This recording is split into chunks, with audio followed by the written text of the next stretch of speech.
에스라가 모든 백성 위에 서서 그들 목전에 책을 펴니 책을 펼 때에 모든 백성이 일어서니라. 에스라가 위대하신 하나님 여호와를 송축하며 모든 백성이 손을 들고 아멘 아멘 하고 응답하고 몸을 굽혀 얼굴을 땅에 대고 여호와께 경배하니라.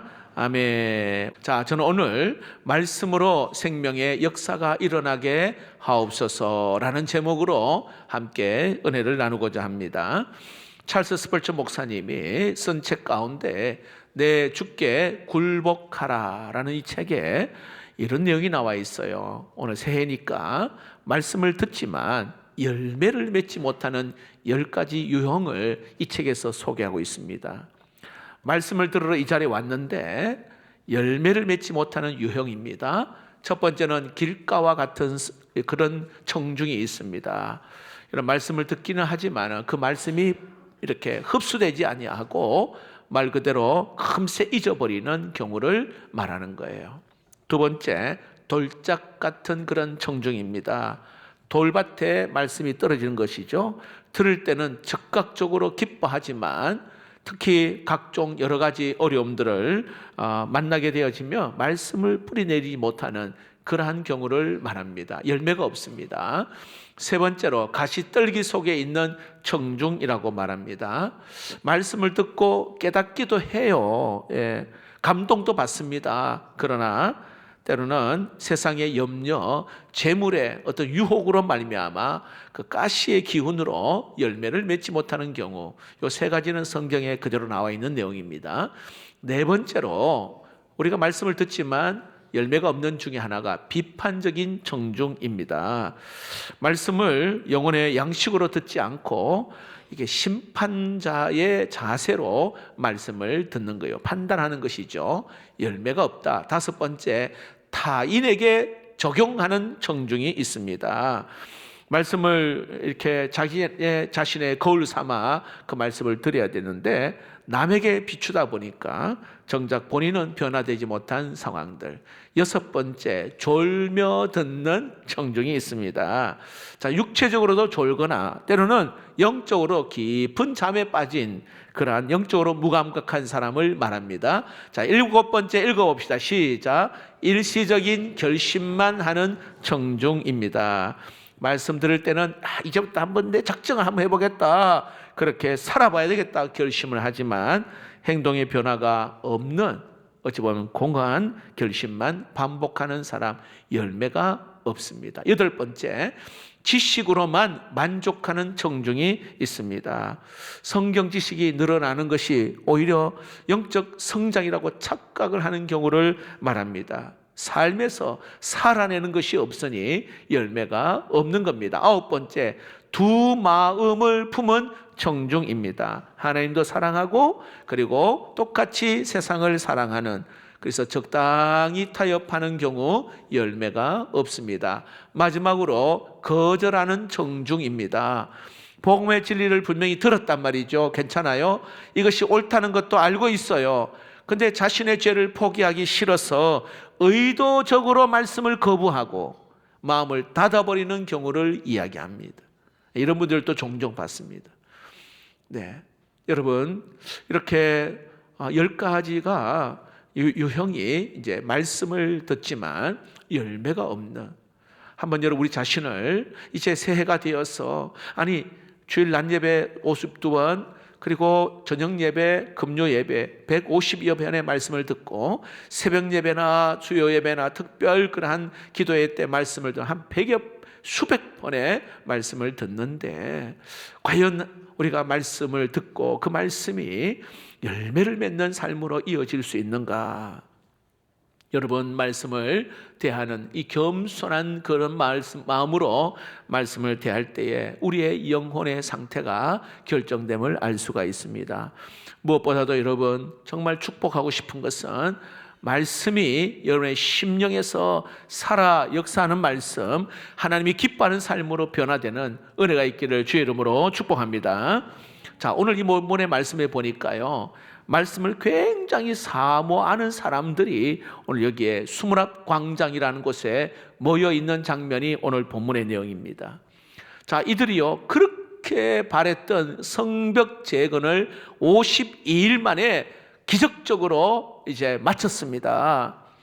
방해하는 세력도 많았지만 이걸 잘 견디어내고 이제 공사를 끝났습니다. 그런데 다시 그들이 모였어요.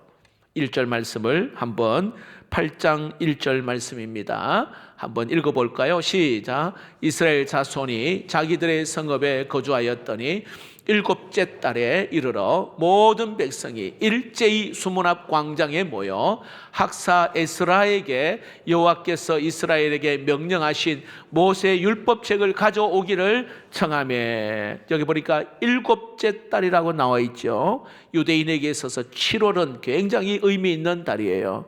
왜냐하면 나팔절이라 해서 우리나라의 설날과 같습니다. 그래서 지나간 한 해를 돌아보고 이제 앞으로 맞이할 그 새해에 정말 하나님 앞에 거룩하게 살자고 나팔을 불면서 결단하는 날, 나팔절. 오늘 그 상황입니다. 그날에 예루살렘 성에 사람들이 꽉 모입니다. 성전 안에 더 이상 들어갈 곳이 없으니까 수문 앞 광장 앞에 사람들이 모여 있는 장면입니다. 근데 오늘 느헤미야가 여러분 성벽을 재건한 지 6월 25일 성벽을 재건하고 5일 뒤에 7월 첫날에 사람들이 모였단 말이죠. 자, 왜 모였을까요? 자, 이들이 어떤 생각을 했느냐 하면, 과거의 조상 때에 예루살렘 성전을 지었는데 하나님 앞에 불순종함으로 성전이 다 파괴되었어요. 그리고는 140년이 흐르고 나서 지금 이제 기적적으로 이제 성벽이 세워졌단 말입니다. 그래서 이들의 마음속에 이제 우리가 계속 잘 보존하기 위해서는 과연 필요한 게 뭔가? 어떤 군사적으로 지키고 하는 것보다도 하나님의 말씀으로 살아가는 것이 가장 시급하다라고 생각하고 그들이 지금 다 모인 거예요. 여러분, 에스라에게 부탁합니다. 성경책을 가져와서 우리에게 좀 읽어달라고 백성들이 부탁을 합니다. 다시 말하면 이 백성들은 영적인 갈증을 가지고 있는 겁니다. 그래서 지금 수문 앞 광장에 모여서 외형적으로는 모든 성벽이 완공되었지만 그 내면에 자신의 성벽이 아직까지 완공되지 않음을 알고 지금 말씀 앞에 앉아 있는 내용입니다. 여러분, 이것은 우리 누구에게나 영적 목마름이 누구에게나 다 있어요. 우리 모두는 하나님의 은혜가 필요한 그러한 때, 그러한 상황이 우리에게 있단 말입니다. 여러분, 언제 하나님의 은혜가 절실히 필요함을 느낍니까? 언제 여러분 영적 갈급함이 여러분 있을까요? 제가 어떤 글을 보니까 지금이 나에게 은혜가 필요한 때라는 글인데요, 잘 한번 보세요. 과거에 뜨거웠던 하나님의 사랑이 점점 식어졌을 때, 이때가 정말 은혜를 지금 받아야 할 때라고 말합니다. 두 번째, 말씀을 가까이 하는 것보다 핸드폰이나 SNS를 더 가까이 할 때, 지금 이때가 은혜가 임해야 될 때라는 거예요. 세 번째, 잃어버린 영혼 구원보다도 내 직업과 경력에 더 많은 관심을 가질 때, 이때가 은혜가 필요할 때, 베풀기보다 돈 버는 일에 집중하고 있을 때, 이때가 은혜가 필요한 때라는 거예요. 기도의 열정이 식어버리고 눈물이 사라졌을 때에, 이때 이 갈증이 있고 은혜가 필요한 때, 교회는 나오지만 예배에 감격이 없을 때, 그리고 자녀들이 세속적인 가치와 인본주의에 빠져 하나님 경외하지 않을 때 은혜가 필요할 때라고 말합니다. 하나님이 하시는 일보다 사람들의 시선에 더 신경 쓸 때 은혜가 필요한 때, 나의 죄에 대해 애통하는 것이 없을 때, 이거 은혜가 필요한 때라고 이야기합니다. 불평과 원망으로 내 마음이 화해하지 못할 때, 이때가 은혜가 필요한 때. 지금 이스라엘 백성들도 영적 갈급함으로 그걸 해결하고 싶어서 오늘 이들이 수문 앞 광장에 다 모였습니다. 여러분, 오늘 이들의 영적 갈망이 오늘 우리의 갈망이 되기를 주의 이름으로 축복합니다. 지금 이들에게 필요한 것은 하나님의 말씀으로 채워지는 것, 말씀으로 채워지는 것. 여러분, 우리는 세상 사람이 아니라 하나님의 사람입니다. 영의 양식인 말씀을 먹고 사는 자들입니다. 말씀이 나를 인도하고 그 말씀이 나의 모든 이 삶을 새롭게 하는 능력이 하나님의 말씀입니다. 그래서 말씀이 채워질 때에 생명의 역사가 일어나고 그리고 부흥의 역사가 일어나게 되는 겁니다. 여러분, 이 한 해 동안에 여러분이 개인적인 삶에 생명의 역사를 경험하는 은혜가 있기를 축복합니다. 여러분의 가정에 정말 살아 역사하시는 하나님의 말씀, 생명으로 살아나는, 다시 말합니다, 깨어졌던 부부관계가 회복되어지고 대문이 열려지고 여러분 생명이 약동하는 가정이 되기를 축복합니다. 우리 교회가, 우리 공동체가 정말 생명의 공동체, 부흥의 공동체가 되기를 주 이름으로 축복합니다. 그러기 위해서는 하나님의 말씀으로부터 시작된다는 사실입니다. 여러분, 신앙생활 하면서 부흥이라는 말을 다 들어보셨을 거예요. 부흥은 그냥 숫자가 많아지는 것으로만 끝나는 것이 아니에요. 단지 그만의 뜻이 아닙니다. 부흥이라는 단어를, 한자를 보면 이런 의미가 있습니다. 부자는요, 다시, 그리고 때는 회복, 이런 의미가 있어요. 그리고 여기 흥자는 일어나다, 그리고 흥하다라는 의미가 있어요. 다시 말합니다. 부흥은 다시 새롭게 일어난다, 이런 의미가 부흥입니다. 또한 여러분 영어로 리바이벌 할 때 다시, 바이브, 생명을 얻다. 그래서 부흥이라는 것은 다시 따라해 봅시다. 다시 생명을 얻는 것입니다. 그게 부흥이에요. 다시 생명을 얻는 것. 부흥은 단지 숫자만 늘어나는 것이 아니라 우리 안에 생명의 역사가 일어나게 시작되는 것, 이것이 부흥입니다. 여러분, 이 부흥은요, 신앙의 회복이고 그리고 새로운 출발입니다. 우리 안에 생명의 에너지가 꿈틀대는 것이 바로 부흥입니다. 마치 하나님께서 여러분 태초에 천지를 창조하실 때에 말씀으로 온 세상을 창조하실 때에 그게 생명의 기운이 돌았단 말입니다. 다시 부흥이 일어나는 것처럼 여러분의 삶에, 가정에, 그리고 우리 교회에, 아니 여러분의 직장, 일터, 사업 위에 놀라운 생명의 역사가 일어나 더 나아가 부흥하는 은혜가 있기를 주의 이름으로 축복합니다. 저는 이 말씀을 준비하면서 어느 한 성도의 간증이 생각납니다. 이분은 큰 실패를 겪어서 완전히 그냥 무너진 상태의 마음이 그냥 가뭄에 바짝 마른 논과 같은 완전히 갈라진 그 심정으로 밖에 나가지도 않고 창문을 그냥 딱 커튼을 걷어 채우고는 사람을 만나지 않는 폐인이 되어 갑니다. 그래서 어느 날 베란다 구석을 가만히 보니 먼지에 뒤덮인 채로 있는 말라 죽어가는 화분 하나를 발견합니다. 잎사귀는 갈색으로 이미 말 그대로 변해서 그냥 비틀거려져 있고, 흙은 그냥 흙덩이처럼 돌처럼 단단히 굳어가지고요, 그런 상태. 이 사람이 그 화분을 보는 순간 꼭 자기 모습을 보는 것 같아. 그냥 발로 그냥 쓱 밀어버리려다가 왠지 모르게 이끌림에 그 화분에다가 물 한 컵을 부었어요. 처음에는 물을 부었을 때 그 물이 스며들지 않고 말 그대로 그냥 겉도는 것이요. 너무 오래 말라 있기 때문에 그렇습니다. 하지만 다시 한 번 더 물을 또 부었습니다. 며칠이 지났습니다. 겉모습은 그대로입니다. 하지만 흙 속에 놀라운 일이 벌어지고 있었어요. 메말라 비틀어졌던 그 뿌리 세포들이 물기를 머금으면서 부풀어 오르기 시작한 겁니다. 일주일 뒤에 기적이 일어났습니다. 죽은 줄 알았던 나무 줄기 그 마디에서 작은 연초록색 싹이 하나가 돋아났습니다. 이것은 단순한 싹이 아니라 죽음을 이기고 나온 싹입니다. 이분은 이 싹을 보면서 펑펑 우는 겁니다. 야, 이 작은 것도 살아나는데 오늘 내 안에 계신 생명의 주인이 나를 포기하셨을 일이 없다, 이런 확신이 드는 거예요. 내 생명의 주인이 나를 포기하지 않을 것이다 라고 하는 확신이 생기게 된 겁니다. 그리고는 그 베란다에 버려진 그런 배뜩 마른 화분들을 다 모으고는 물을 주기 시작한 거예요. 살려내는 기쁨을 얻게 된 겁니다.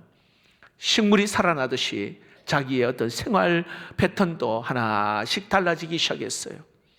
그는 방을 새롭게 또 정리를 하고 옷도 단정하게 입고 그리고 또 음식도 깔끔하게 또 준비하고 그리고 무너졌던 인간관계를 회복하기 위해 자신이 먼저 나가서 손을 내밀고 그래서 이 사람이 다시 회복되고 살아나는 그러한 간증입니다. 자, 이 간증을 보면서 어떤 마음이 드느냐 하면 여러분 이분이요 죽어가는 생명을 살릴 수 있는 게 자신의 특별한 능력이 있어서 그거 아니라 뭐예요? 갈증을 호소하는 그 화분에 그냥 물 한 컵 붓는 거 이것뿐이었어요. 물 한 컵 부은 거 이 반응뿐이었는데 아무것도 할 수 없었다고 느끼는 그것에 그저 물 한 컵 붓는 그러한 마음이었습니다. 제가 이 말씀을 왜 드리냐 하면 우리 성도들 가운데 있죠. 진짜 힘들고 어렵고 죽을 것 같은 그런 성도들이요 말씀 한마디에 살아나는 회복되어지는 은혜가 얼마나 많은지 몰라요. 특별히 여러분 성경 가운데 시편 23편에 굉장히 은혜가 받는 분들이 많이 계셔요. 시편 23편 왠 줄 아세요?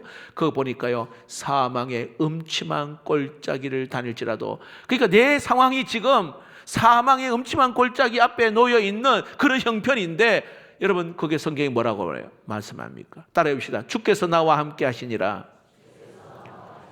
사망의 음침한 골짜기 같은 그런 가운데에 그 물 한 컵이요 주께서 나와 함께 하신다고 하는 이 말씀 앞에 그 영혼이 다시 살아나는 거예요.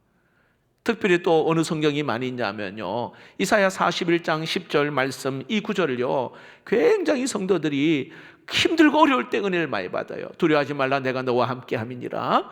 놀라지 마라 내 하나님이 됨이니라. 내가 너를 굳세게 하리라. 참으로 너를 도와주리라. 참으로 나의 의로운 오른손으로 너를 붙들리라. 이 말씀 가운데에 참으로 너를 도우리라. 너를 도와주리라. 이 말씀이요 말 그대로 물 한 컵 붓는 것과 같은 그러한 생명의 역사가 그 심령 속에 넘쳐나는 것을 보면서 회복되어지는 거예요. 영적 에너지가 생기는 거예요. 이런 부흥은요 내 안에 말씀으로 생명의 강물이 다시 흘러가는 것.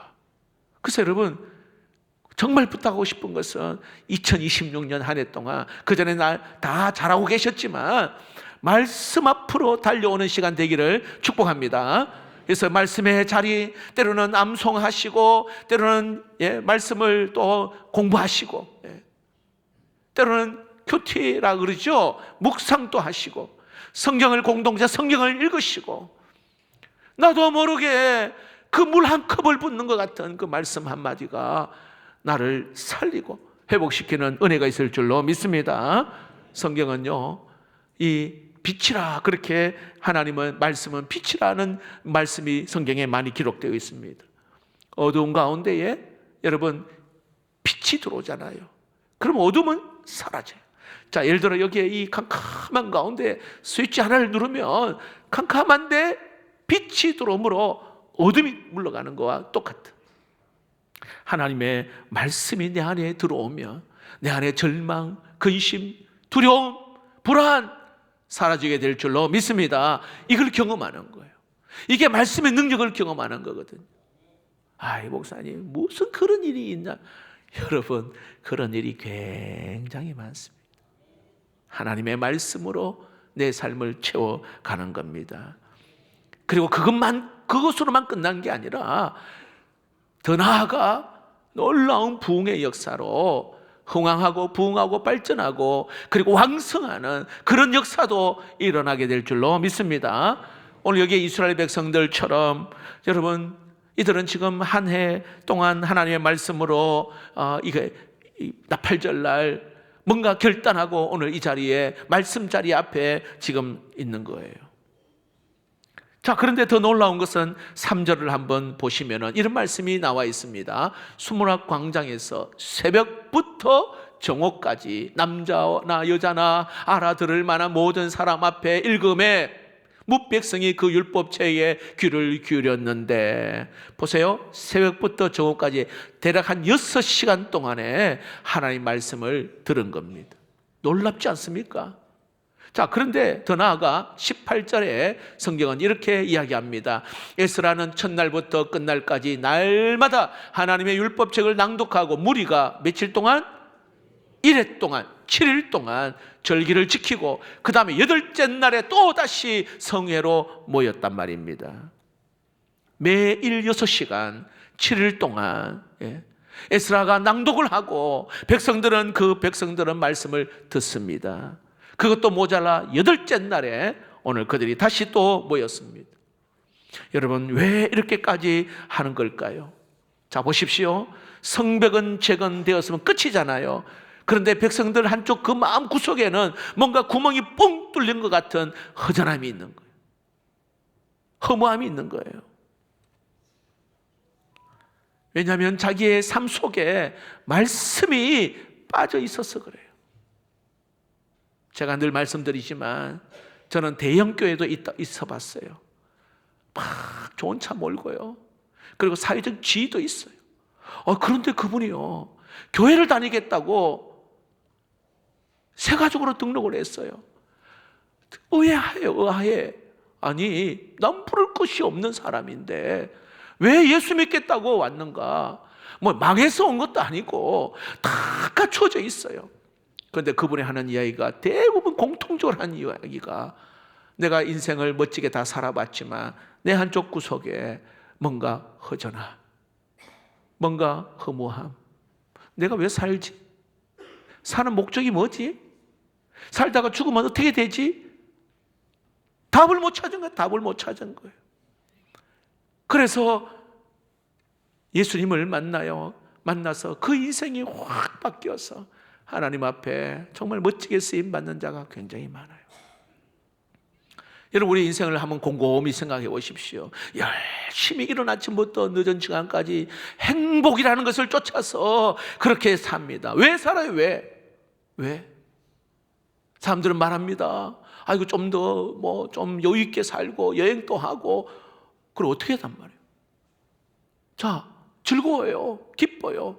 그리고 나중에 시간이 지나서 나이가 들어서 내 인생이 뭐지? 그때야 늦게 깨닫는 거예요. 근데 여러분, 중요한 것은 하나님의 말씀을 내가 알게 되어지면 내 인생의 목적도 알고 내가 왜 살아야 되는 것도 알게 되고 우리 가정에 내가 왜 있어야 될 이유도 알게 되어지고, 말씀이 정답으로 나에게 다가오면 여러분, 삶의 의미를 깊이 깨닫게 되고, 아니 진짜 행복이 무엇인지를 알게 되는 역사가 있게 될 줄로 믿습니다. 그거예요, 여러분. 이 비밀을 아는 사람이 아마 여기에 다 대부분 있을 겁니다. 여러분, 오늘 이들이요, 그 수문학 광장 앞에서 말씀을 읽을 때마다 이들이 막 아멘하고 받아요. 한번 볼까요? 자, 6절 말씀을 한번 봅시다. 6절 말씀입니다. 읽어봅시다. 같이 시작. 에스라가 위대하신 하나님 여호와를 송축하며 모든 백성이 손을 들고 아멘 아멘 하고 응답하고 몸을 굽혀 얼굴을 땅에 대고 여호와께 경배하니라. 자, 말씀이 선포될 때마다 손을 들고 아멘 아멘 하고 응답을 합니다. 그리고 거룩하신 하나님 말씀 앞에 있다 보니까 그 죄가 드러나잖아요. 그 추한 것이 드러나니 얼굴도 들지 못하고 그냥 엎드린 채 예배를 드리는 거예요. 여러분, 기독교는요, 내가 죄인입니다. 여기서부터 시작되는 거예요. 내가 죄인입니다. 하나님이 필요합니다. 여기서부터 진정한 나의 본 모습이 드러나는 거예요. 에스라가 말씀을 읽을 때에 그 말씀이 들려지는 그 은혜가 있듯이, 여러분, 이 한 해 동안 많은 예배 가운데 말씀을 들을 때에 들려지는 은혜가 있기를 축복합니다. 영적인 귀가 열려지기를 축복합니다. 자, 이들이 말씀이 선포되자 그 다음에요, 깨닫게 되는 은혜가 있었어요. 9절 말씀을 보니 백성이 율법의 말씀을 듣고 다 우는지라. 왜 어떻게 울게 돼요? 울게 된 이유가요, 바로 앞절에 구체적으로 8절에 이렇게 말씀합니다. 하나님의 율법책을 낭독하고 그 뜻을 해석하여 백성에게 그 낭독하는 것을 다 깨닫게 하니, 내게 말씀하시는 것이라는 걸 깨닫고 나서 이들이 변화가 일어나게 됨을 알 수 있습니다. 여러분, 말씀을 들어도 깨닫지를 못하면 정말 지극히 작은 것인데 그냥 확 무너지는 경우, 그리고 그 수렁에 빠져 허우적거리는 경우 많아요. 근데 말씀을 듣고 깨닫게 되어지잖아요. 그러면 여러분, 어떤 그런 어려움 가운데서도 하나님이 일어날 수 있는 그 놀라운 비밀이 이 말씀 속에서 주십니다. 여러분, 말씀이 들려지고 깨달아지는 은혜가 있어서 작은 문제뿐만 아니라 큰 문제도 해결돼요. 더 나아가 내 안에 그 말씀이 생명이 되어서 약동하는 그런 힘으로 여러분, 때로는 부흥이 일어나고 때로는 왕성하게 되어지고 발전하게 되고 창대하게 되는 은혜가 있기를 축복합니다. 자, 9절에 보시면은 백성들이 말씀을 깨닫고는 자신의 죄로 인정하고 울고 있는 그들에게 느헤미야와 그 지도자들이 뭐라고 말하느냐 하면 9절 말씀입니다. 같이 읽어봅시다. 시작. 백성이 율법의 말씀을 듣고 다 우는지라 총독 느헤미야와 제사장 겸 학사 에스라와 백성을 가르치는 레위 사람들이 모든 백성에게 이르기를 오늘은 너희 하나님 여호와의 성일이니 슬퍼하지 말며 울지 말라 하고. 왜 울지 말라고 하는 겁니까? 그들은 지금 말씀을 듣고요, 참회의 눈물을 지금 흘린 그날이 여호와의 성일이라, 거룩한 날이라 그렇게 이야기합니다. 다시 말해서 여러분, 통회하는 바로 그날이 하나님이 죄를 용서하신 날. 여러분, 하나님이 전에 오시잖아요. 나도 모르게 죄를 회개하잖아요. 회개하면 어떤 죄를 지어도 여러분, 용서해 주시는 은혜가 있음을 믿으시기 바랍니다. 용서 안 받아요. 근데 그 회개가 진정한 회개여야 돼요. 진짜 지정의가 있는 회개.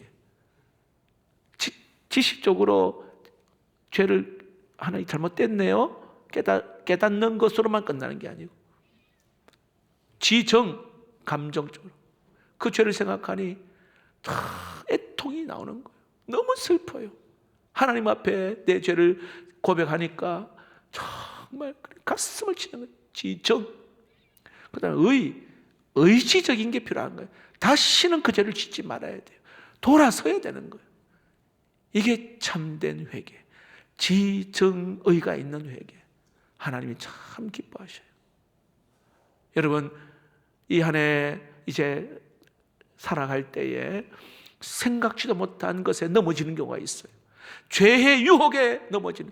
그래도 여러분, 하나님이 전에 오셔서 뻔뻔스럽지만 부끄럽지만 주님의 전에 나와 회개하고 또 회개할 때 여러분, 우리의 죄가 사라지고 우리의 마음들이 여러분 다시 한번 새롭게 하나님께서 내 심령에 역사하는 은혜가 있을 줄로 믿습니다. 사람들은 죄에 무너지면 그냥 교회를 떠나고 때로는 기도도 하지 않고 그렇지 않아요. 무조건 주구장창 와야 돼요. 와서 부끄럽지만 말씀 앞에 앉고 말씀을 듣고 회개하고 또 넘어져도 다시 하나님의 전에 와서 말씀을 듣는 가운데 나중에 시간 지나며 그 죄가 그냥 역겨워지는 거예요. 그냥 그 죄가 그냥 싫어지는 거예요. 오늘 이들이요, 이제 울지 마라. 오늘 이 죄가 회개, 용서한 날이다 이야기합니다. 용서한 받았을 뿐만 아니라 오늘 보니까요, 이 기쁨을요, 이 감격을 알지 못하는 사람들에게 이거를 나눠줘라. 이것이 너의 힘이라. 이렇게 말씀합니다. 10절 말씀을 보겠습니다. 느헤미야가 또 그들에게 이르기를 너희는 가서 살찐 것을 먹고 단 것을 마시되 준비하지 못한 자에게 나누어 주라. 이날은 우리 주의 성일이니 근심하지 말라. 여호와로 인하여 기뻐하는 것이 너희의 힘이니라. 할렐루야. 자, 죄로 인하여서 슬픔을 넘어서서 그 죄 용서함의 기쁨을 가졌습니다. 그것도 넘어가지고 어떻게 해요? 이 기쁨, 이 감격을 사람들에게 나누어 주라. 음식도 나누어 주고 함께 해라. 오늘 그렇게 말씀합니다. 그럴 때 여러분 놀라운 일이 일어납니다. 12절을 보겠습니다. 12절 시작. 모든 백성이 곧 가서 먹고 마시며 나누어 주고 크게 즐거워하니 이는 그들이 그 읽어 들려준 말을 밝히 알미라. 자, 요 내용을 메시지 성경 번역으로 말씀드립니다. 백성은 돌아가서 잔치를 벌이고 가난한 사람들과 함께 먹고 마시며 크게 즐거워했다. 그제야 그들은 계시의 말씀을 깨닫고 그 낭독한 내용을 이해했던 것이다. 그제야 그들이 이해를 했다. 이런 말씀입니다.